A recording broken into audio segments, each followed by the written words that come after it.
आमर समस्या हूँ कणई बालीपाल पंचायतर चतरा घाटीटारू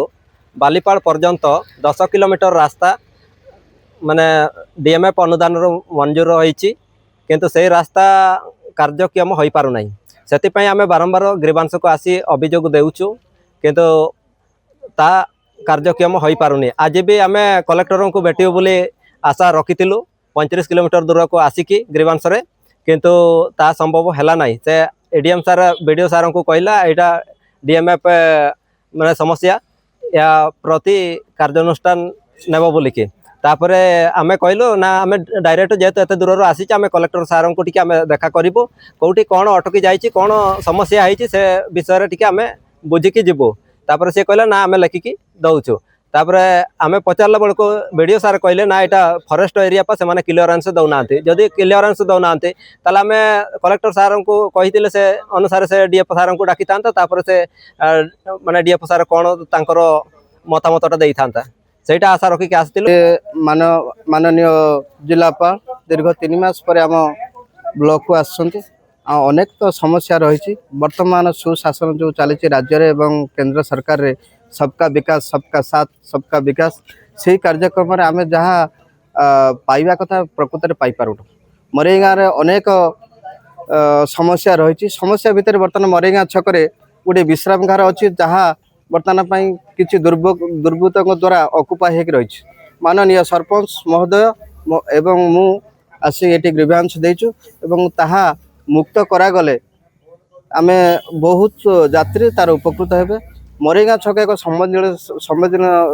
छक जो छकरे प्राय 10 कोटी पंचायत से छक उपर निर्भर करते तो बहुत वर्षा ये ग्रीष्म उतापर से बहुत नाई ना हैरान होती से आम नवेदन करुचु जिलापाल निकट में जे मरेगाँ जो विश्रामगार को जबरदस्त मुक्त से करतु। आ द्वितीय जिनस मरेगाँ एक स्वाभिमान गाँ ऐतिह्य परंपरा तार निरा सेटार एक कल्याण मंडप आम प्रस्ताव देचु अनेक थर वीडियो लिखिक देलुँ। और द्वितीय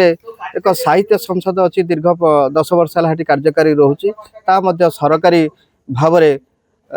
पंजीकृत होइछि एवं साहित्य भाषा साहित्य विकास पर अनवरत से काम कर चलछि से एक सभागृह आवश्यकता अच्छी सहित पाठागार निर्माण आवश्यकता रही। ब्राह्मणीपाल 30 वर्ष रही रहा पर मुझे अप्लाई करी शिक्षा सहायक से समय मुझे सिलेक्शन होती मेरिट लिस्ट रे थी मेरिट लिस्ट से माने मते रेसिडेंटाल कंप्लेंट काटिदेले